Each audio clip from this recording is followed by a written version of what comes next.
நடத்து ராஜா, எங்களுக்கு வேண்டியதே இல்லை, நாங்கள் வந்து வேண்டான்னு சொல்ல, ஒழுங்கா நடத்து, எல்லா வசதியும் நடத்து தான் சொல்றோம்.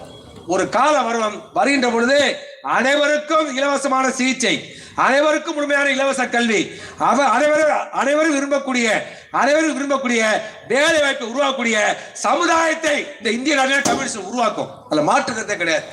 எனவே இந்த போராட்டம் என்பது தனிப்பட்ட முறையில் ராஜ்பாய் பேசப்போது சொன்னார், அந்த மரத்தை எங்களுக்கு ஏராளமான தாவாக்கள் உண்மைதான், இல்லைன்னு சொல்ல. அது ஐடியாலஜிக்கல் பேட்டில், சித்தாந்த போராட்டம், அரசியல் போராட்டம், அது தனி களம். இது வந்து ஏதோ சங்கரமடம் நடத்தது, அந்த மடம் மோசமான சித்தாந்தம். எனவே அந்த மடம் நடத்தக்கூடிய மருத்துவமனை எதுக்கணும், அந்த நோக்கம் கிடையாது. இந்த போராட்டம் வேற என்பதை புரிந்து கொள்ள வேண்டும். எனவே இன்றைக்கு மிகப்பெரிய ஒரு தவறு நடந்திருக்கிறது. அந்த தவறுக்கான நிவாரணம் வழங்கப்பட வேண்டும். அந்த தவறுக்கு நீதி வழங்க என்பதை கோரிக்கை. பேசிக்கிட்ட பொழுது சொன்னார்கள், செல்போன்ல கார்ல போறவங்க செல்போன்ல மாசுபடுகிறார். நம்முடைய மாண்புமிகு அமைச்சர் அவர் பார்த்திருக்கின்றார்.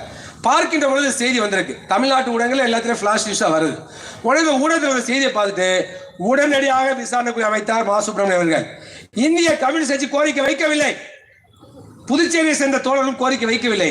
தமிழ்நாடு அரசாங்கமே தோழர் நம்முடைய மரியாதைக்குரிய அமைச்சர் மா சுப்பிரமணியன் அவர்களே அந்த விசாரணை குழுவை அமைத்தார்.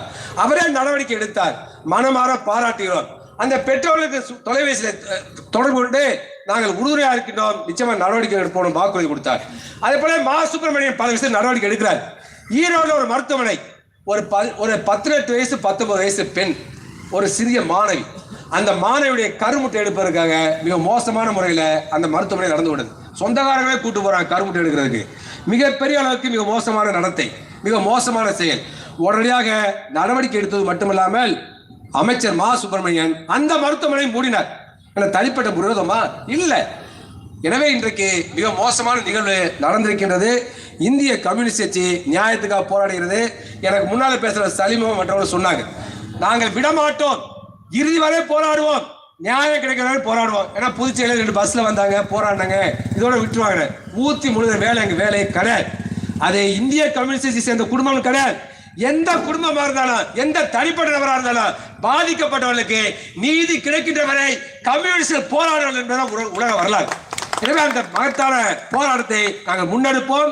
இது இறுதி போராட்டம் அல்ல, இது துவக்கம் என்பதனை அந்த மருத்துவமனை துவங்க வேண்டும். நீ எத்தனை மருத்துவ வேணாலும் கூட்டுவா, யாரை வேணாலும் கூட்டுவா. அந்த போராட்ட காலத்தில் இந்திய கம்யூனிஸ்ட் சந்திக்க தயார் என்பதை சொல்லிக்கொள்ள கடமைப்பட்டிருக்கின்றோம். எனவே இந்த போராட்டம் ஒரு துவக்கம் தான். தொடர்ந்து எங்களுடைய போராட்டம் நடக்கும். சலீம் வந்து தொடர்பு கொண்டு இந்த மாதிரி பாதிப்புன்னு சொன்னார். தமிழ்நாட்டில் டெய்லி பார்த்தீங்கன்னா ஒரு 50 காலேஜ் எனக்கு வந்துடும், டாக்டர் சாந்தி வந்துடும். எங்களுக்கு இந்த பிரச்சனை இருக்கு, எந்த மருத்துவமனை போகலாம், எந்த டாக்டர் போகலாம் கேட்பாங்க. தோழர் வந்து எங்கள்கிட்ட கேட்க விட்டுட்டார். இல்லைன்னு சொன்னால் அதுக்கான சிகிச்சை முறையில் நல்ல மருத்துவமனை கூட சொல்லியிருக்கலாம். பிரச்சனை வந்து ஐசியூவில் அட்மிட் ஆகி ரேலா ஹாஸ்பிட்டல் இருக்கிறதா சலீம் சொல்றாரு.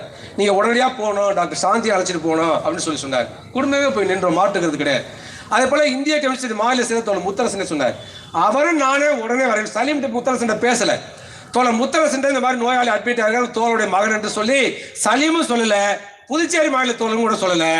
நான் சொன்ன பிறகு உடனடியாக வரேன்னு சொல்லி தோழர் முத்தரசன் வந்தார். அந்த மருத்துவமனையில 2 மணி நேரம் நின்னார், 2 மணி நேரம் இருந்து பார்த்துட்டு தான் போனார்.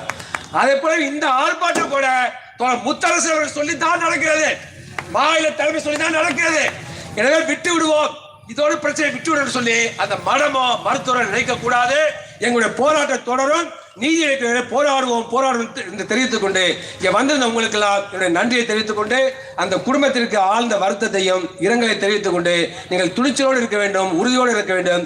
மிகப்பெரிய இழப்பு, இழந்த உயிரை மீட்டெடுக்க முடியாது. அப்படிப்பட்ட தொழில்நுட்பம் வரல, அப்படிப்பட்ட எந்த தொழில்நுட்பமும் எதிர்காலத்தில் வர முடியாது. இறப்பு என்றால் இறப்பு தான். பிறந்தவர் அனைவரும் ஒரு காலத்தில் இறந்தே தீர வேண்டும். இருந்தாலும் கூட இந்த வயதில் இறந்தது மிகப்பெரிய இழப்பு, மிகப்பெரிய பாதிப்பு. அதுக்காக வருத்தப்படுகின்றோம். இருந்தாலும் உங்களுடைய மனதை தேற்றிக்கொண்டு அந்த யதார்த்த நிலையை புரிந்து கொண்டு நீங்கள் துணிச்சலோடு செயல்பட வேண்டும். உங்களோடு இந்திய கம்யூனிஸ்ட் கட்சி நிற்கிறது, தமிழ்நாடு கம்யூனிஸ்ட் கட்சி நிற்கிறது, தோழர் முத்தரசன் நிற்கின்றார், புதுச்சேரி கம்யூனிஸ்ட் கட்சி நிற்கிறது, அமைச்சர் பெருமக்கள் இருக்கின்றார்கள், சட்டமன்ற உறுப்பினர் இருக்கின்றார்கள்.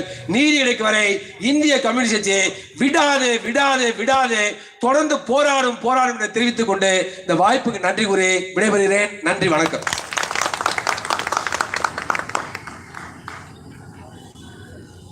இந்த ஆர்ப்பாட்டத்திற்கு நன்றி உரை குறித்தாக்க இந்திய கம்யூனிஸ்ட் கட்சி செங்கல்பட்டு மாவட்ட துணைச் செயலாளர் தோழர் வீராசாமி அவர்களை